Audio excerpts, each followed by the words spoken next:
Hello बच्चों, welcome to idea classes.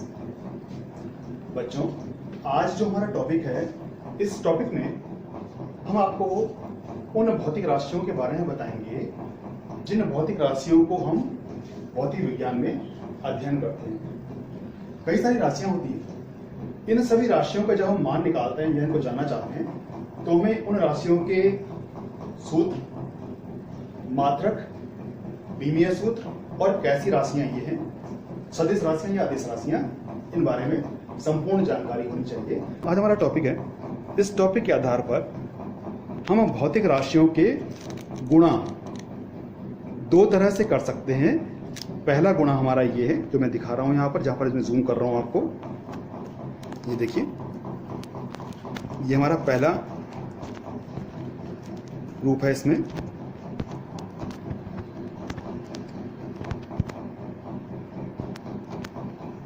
जिसे लिखा होगा मैंने कि भौतिक राशियों का अदिश गुणन, इसे बोलते हैं स्केलर प्रोडक्ट। ठीक है ना। तो ये एक ऐसी व्यवस्था है जो मैंने सामने दिखा रखी है आपको। उसको देखिए, समझिए उसको। यहां पर क्या है, मैंने संपूर्ण इस ढंग से लिखा हुआ है जिससे आपको अपने नोट्स बनाने में समस्याएं ना हो। अब देखिए यहां पर क्या लिखा है मेरा कि यदि दो सदिश राशियां हैं, उन्हें हम गुणा करें तो, और गुणा करने पर जो प्राप्त राशि हमारी है वो अदिश मिल रही है हमको, तो हम कहेंगे भाई कि ये गुणन जो बन रहा है हमारा, ये अदिश गुणन है।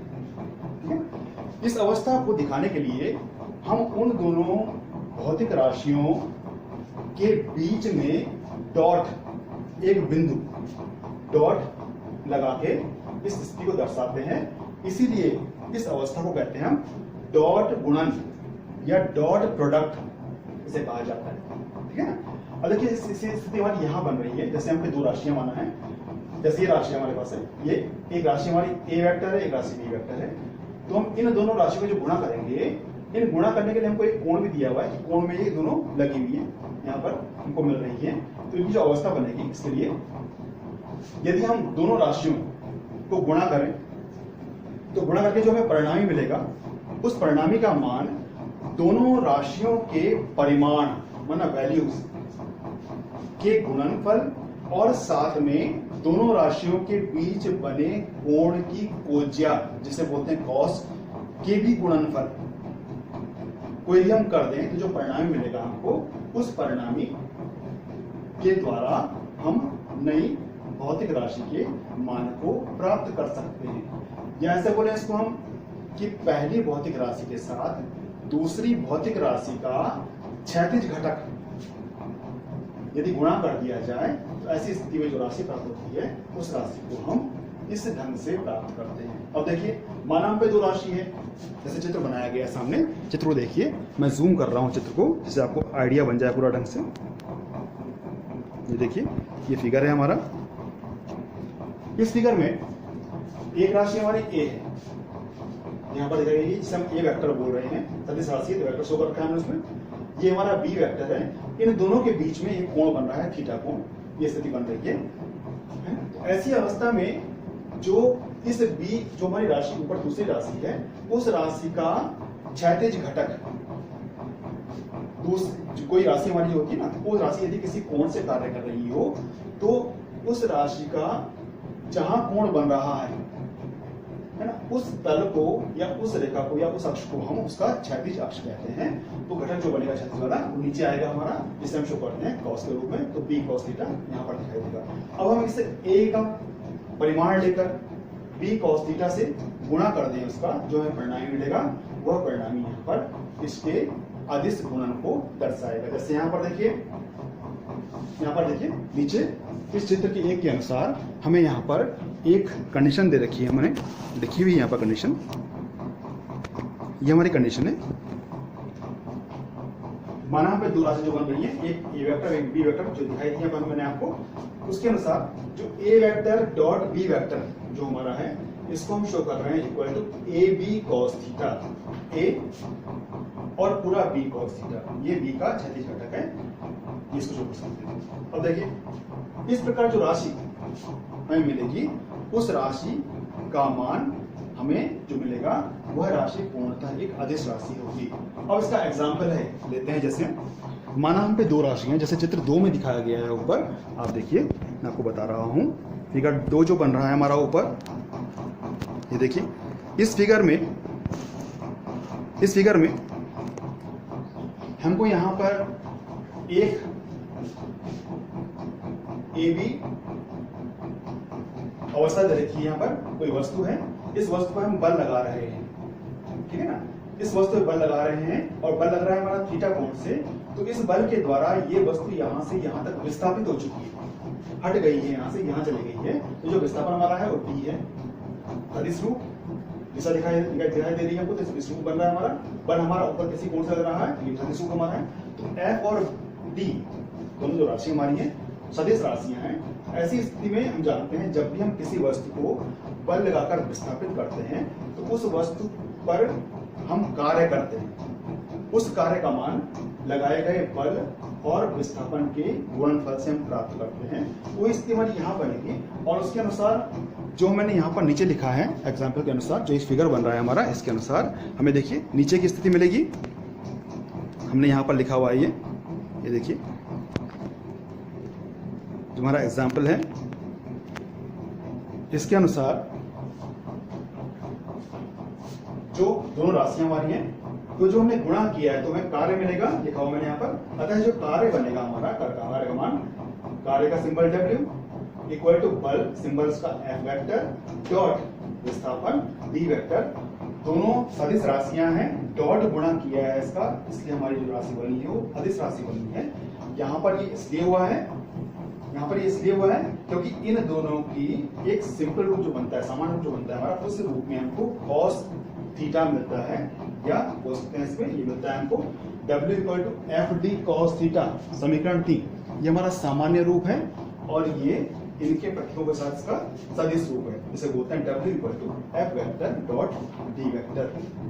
तो नंबर 3 जो बन रहा है हमारा वो सामान्य रूप है इसका हमारा, जिसके रूप को लेकर हम सामान्यतः इसकी अवस्था को जानते हैं कि कार्य हमको कैसे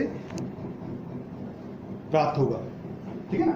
अब देखिए इन दोनों मानों में ये तो हमारा एक रूप है, ऐसा रूप जिसको हम दिखा रहे हैं, दर्शा रहे हैं कि दिशा क्या बन रही है, मान कैसे बन रहा है, निकालेंगे। लेकिन जब हम परिणाम निकालना चाहते हैं, हम निकालना चाहते हैं आंकिक मान, आंकिक मान में इसका प्रयोग नहीं करते हम इसके सामान्य रूप का प्रयोग करते हैं।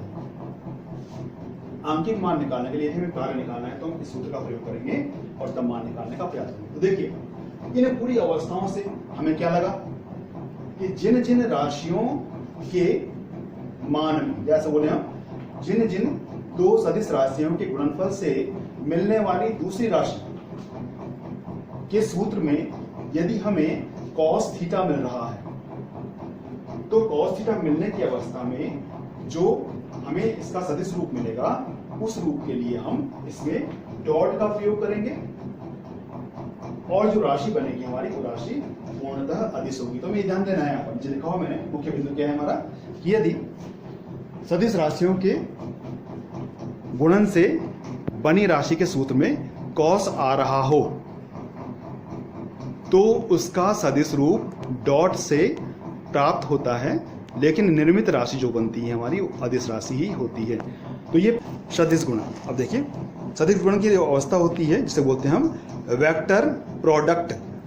भौतिक राशियों का सदिश गुणन जो हमारा होगा, इसके लिए हम उस राशि की, तो राशि हमें दे रखी होंगी, उस राशि की गुणा करने के लिए यहाँ पर सदिश गुणन की अवस्था को दिखाएंगे।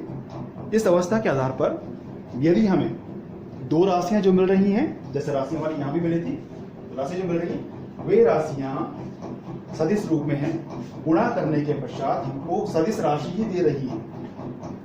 सदिश राशियां गुणा करने के पश्चात हमको सदिश राशि ही दे रही है। तो इस प्रकार के गुणनफल को हम बोलते हैं सदिश गुणनफल, सदिश गुणन, ठीक है ना। इस अवस्था में जब हम सदिश राशियों को गुणा करने के पश्चात सदिश राशि ही मिलती है, तो इसको सदिश रूप में शो करने के लिए हम क्रॉस का प्रयोग करते हैं। क्रॉस उन दोनों राशियों के बीच में, जैसे वहां डॉट लगाया था हमने, यहाँ हम क्रॉस लगाएंगे और इस अवस्था को क्रॉस गुणन भी कहेंगे। क्रॉस जो नाम आ रहा है हमारा, क्रॉस मैंने कटा, जैसे बना हुआ है गुणा वाला चिन्ह, ये करने के बाद, लगाने के बाद हम उसकी स्थिति को प्राप्त कर लेंगे। लेकिन जो राशि बनेगी हमारी राशि पूर्णतः सदिश राशि होगी। अब देखिए यहाँ पर जो हमारा फिगर है, इस फिगर में ये स्थिति क्लियर हो रही है हमारी, है ना, कि इस स्थिति में जो फिगर है हमारा, इसमें हमको यहाँ पर दो राशियां हैं, एक राशि हमारी ए वेक्टर है, एक राशि हमारी बी वेक्टर है। ये जो कोण बन रहा है बीच में थीटा कोण है, तो ऐसी स्थिति में यहाँ पर देखिए जो हमारा मान निकलता है, इस मान को निकालने के लिए यदि हम ए वेक्टर और बी वेक्टर का गुणा करें, तो यदि हमें गुणा करने के बाद का मान जो मिल रहा है उसमें ए और बी राशियों के परिमाण और उनके बीच के कोण की ज्या मीन साइन सूत्र में मिल रहे हैं, तो अवश्य ही वह राशि जो बन रही होगी हमारी वो सदिश राशि होगी। और उसके रूप को शो करने के लिए हम क्रॉस चिन्ह का प्रयोग करेंगे। अब देखिए जैसे यहाँ पर हमारा ये जो रूप है, इसमें एक राशि हमारी ये है ए वेक्टर, एक राशि हमारी ये है बी वेक्टर। इसका जब हम परिणाम निकालेंगे इस कोणीय अवस्था के लिए, तो हमें जो मान मिलेगा, इस मान का जो परिणामी रहेगा वो इन दोनों, माना तलीय रूप बताया इनका, इसका तल हमारा ये है, इसका तल ये है, तो इनका जो परिणामी उभयनिष्ठ तल है हमारा, जहां पर ये दोनों मिल रहे हैं, उस तल में लंबवत अवस्था पर हमको एक दूसरा तल तलीय रूप मिलेगा, जो तल इनका परिणामी तल दिखाएगा, परिणामी रूप दिखाएगा। माना ए वेक्टर बी वेक्टर दो राशियां हैं, तो यहाँ पर सी वेक्टर हमको एक नई राशि मिलेगी जो इन दोनों के गुणा से ही हमको प्राप्त हो रही है। इसमें हमको एक एन कैप भी मिल रहा है, एन कैप ये एक एकांक सदिश है जो इस सी की दिशा में हमें दिखा रहा है कि इसका परिणामी किस दिशा में होगा।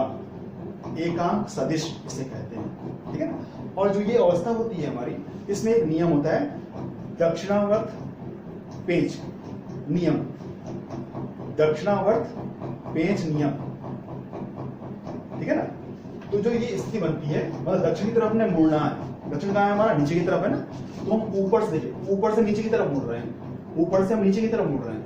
यदि हम ऐसे की तरफ मुड़ रहे हैं तो पेंच हमारा होता है ना, पेंच हमारा जब ऐसे पेंच को घुमाते हैं तो पेंच की अवस्था आगे बढ़ती है, ऊपर निकलता है पेंच। जब हम घुमाते हैं पेंच को इस तरह से दक्षिणावर्त, तो पेंच ऊपर निकलता है। तो जहां पेंच निकल रहा होगा, जहां पेंच ऊपर उठ रहा होगा, वही इसकी दिशा होगी। ये नियम है इसका, पेंच का नियम क्या है हमारा, कि जब हम पेंच को इस तरह से घुमाएं, दक्षिण की तरफ घुमाएं, ऐसी स्थिति में वह ऊपर की तरफ जाने का प्रयास, तो जहां जाता है वहां उसकी दिशा होती है हमारी। तो इसी तरह से हम यहाँ पर बोल रहे हैं कि जो हमारा परिणामी है, इसका मान भी, इसकी दिशा भी इस पेंच के नियम के आधार पर ही ऊपर की ओर जाती हुई दिखाई देगी। अब देखिए हमने इस चित्र का परिणामी निकालना है, तुमने यहाँ पर लिखा हुआ है कि माना हम पे दो राशियां हैं, जैसे दिखाया है यहाँ पर हमको, ये देखिए ये दो राशि हमारे पास है,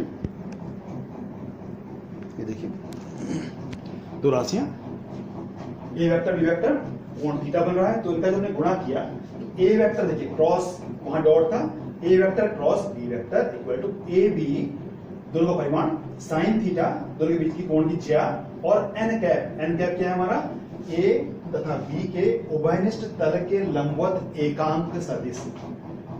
दोनों तलों के लंबवत क्या है, एकांक सदिश है, जो ऊपर की तरफ हमको दिशा को दिखा रहा है, ठीक है। चित्र में लिखा हुआ मैंने यहाँ पर कि एन कैप क्या है हमारा, सी डैश के अंदिश है, जिसकी दिशा दक्षिणावर्त पेंच के नियम से दर्शाई जाती है। तो पेंच जैसे ऊपर बढ़ेगा तो ये भी ऊपर जा रहा है, तो जहां ऊपर जा रहा है उस तरफ ही हमारा इनकी दिशा भी होगी। तो सी कैप, सी वेक्टर, ए वेक्टर और बी वेक्टर को यदि हम मिलाएं, तो जो परिणामी रूप मिलेगा हमको लास्ट में सामान्य रूप में, C vector equal to A vector cross B vector equal to A B sine theta. ये समीकरण नंबर 2 बन जाएगा हमारा, C vector equal to A vector cross B vector equal to A B sine theta, समीकरण number 2, ठीक है ना। अब देखिए इसको लेके हमने एग्जाम्पल लिया है, जैसे कि माना कोई अक्ष हमारे पास है, अक्ष है, जैसे माना हम पे जैसे बोर्ड है, ठीक है, इस बोर्ड की ये अक्ष है, हम चाहते हैं कि इस अक्ष के पलटे से घुमाना चाहें, तो यहां हम बल लगा रहे हैं, इसमें यहां हम बल लगा रहे हैं, जो हमारा बल लग रहा है ना, इस बल की जो क्रिया रेखा रहेगी उससे इस अक्ष की लंब दूरी, इसको हम आर मानेंगे, बल को हम एफ मानेंगे। तो बल की स्थिति और आर की स्थिति को यदि हम गुणा कर दें, इस बल को और इस डिस्टेंस आर को हम गुणा कर दें, तो हमें एक नया रूप मिलता है जिसे हम ऐसा बल कहते हैं जो बल इस अक्ष के परिधि से घुमाएगा, जिसे बोलते हैं हम आघूर्ण बल। ठीक है ना। तो जो आघूर्ण बल रहेगा हमारा, उसका मान निकालने के लिए हम इस डिस्टेंस r और बल f के मान को गुणा करते हैं, तो जो परिणामी मिलता है हमको, परिणामी भी आघूर्ण बल है जो एक सदिश रूप दर्शाता है, शो करता है। इस अवस्था को यदि यहाँ पर दिखाना चाहें तो प्राप्त आघूर्ण बल टॉप वेक्टर इक्वल टू बल f वेक्टर गुणा दूरी r वेक्टर, या टाउ वेक्टर सिंबल रूप में f vector cross r vector. समीकरण 3 मान लिया इसको हमने, और लास्ट में यह tau equal to F R sine theta हमने यहाँ पर शो कर दिया। ठीक है ना। तो इसमें क्या हमारा निचोड़ निकला, हमारी लास्ट की स्थिति हमारी यह बन गई यहाँ पर कि यदि हम सदिश राशियों को गुणा करें और गुणा करने वाली राशि के परिणाम में लास्ट में यदि साइन आ रहा हो सूत्र में, तो यदि साइन आ रहा है तो अवश्य ही उनके सदिश रूप के लिए हम उन दोनों राशियों के बीच में क्रॉस को दर्शाएंगे, और जो राशि बनेगी हमारी वो राशि अवश्य ही सदिश राशि होगी। ये दोनों हमारे मुख्य बिंदु हैं। यदि हम इन्हें समझ जाएं, जैसे हमने पहले भी बताया तुम्हें कि पहली अवस्था हमारी क्या है, पहली स्थिति हमारी ये थी कि यदि दोनों के जो हमने परिमाण निकाला, जो परिणाम निकाला, वैल्यू निकाली जो हमने, उस वैल्यू में यदि कॉस आए तो जो सदिश रूप बनेगा उसका, उसमें हम डॉट लगाएंगे, जो राशि बन रही होगी वो राशि अदिश बनेगी। क्लियर। लेकिन जो स्थिति हमारी ऐसी है जब सदिश दोनों राशियां हमारी हैं, दोनों के साथ सूत्र में जो हमारा है वो साइन आ रहा है, तो हम उसके सदिश रूप को शो करने के लिए उन दोनों राशियों के बीच में क्रॉस लगाएंगे, और जो राशि बनेगी हमारी वो सदिश राशि बनेगी। ठीक है ना। इस प्रकार से मैंने नोट्स लिखे हैं आपके लिए सारे, इस नोट्स को आप अपने कॉपी में नोटिंग कर लें पूरा ढंग से। मैं जरा सा इसको इस तरह से पूरा रोक रहा हूं जिससे आप इसको ढंग से देख लें, समझ लें। इन दोनों अवस्थाओं को समझकर आराम से सभी अवस्थाएं उन स्थितियों की जान जाएंगे कि जब हमको किसी राशि का सूत्र का सदिश रूप शो करना या दर्शाना होगा। तो ठीक है बच्चों, आज के लिए इतना ही काफी है। उम्मीद है आपको ये पसंद आया होगा। पसंद आया होगा तो आप लाइक करिए, सब्सक्राइब कीजिए। कोई डिफिकल्टी हो तो कमेंट बॉक्स में लिखकर उसको बताने का प्रयास करें। आज के लिए इतना ही, मिलेंगे फिर नए वीडियो के साथ। Okay, bye.